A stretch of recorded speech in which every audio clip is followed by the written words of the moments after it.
Hello guys, যাই হোক আমার অনেক দিনকার একটা স্বপ্ন ছিল যে আমি ফেসবুকের প্রথম বিল তুলিয়া আমি একটা বড়সড় একটা হ্যান্ডসেট নেব। তাই যাই হোক তোমাদের ভালোবাসায় আজকে আমি আমার সেই সাতটা পূরণ হয়ে গেল। আর সেই ফেসবুকের টাকা উঠে আমি কিন্তু এই হ্যান্ডসেটটা নেওয়ার জন্য আসছি।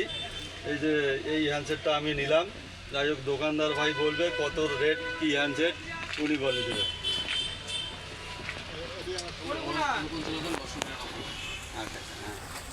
দাম এটা হচ্ছে কত? 49,999। আচ্ছা আচ্ছা, এটা কি মোবাইল? এটা যাওয়ার আগে একটু ইয়ে করে নিই। আচ্ছা আচ্ছা, যাই হোক এমনিতে তো অনেক দিনকার স্বপ্ন ছিল, যাই হোক স্বপ্নটা পূরণ হলো। আর বন্ধুরা প্লিজ আপনারা একটু বেশি বেশি করে আবার সাপোর্ট করবেন যাতে আমি আরও বড় সড়ো একটা কিছু আপনাদের ভিডিও দেখাতে পারি। ধন্যবাদ।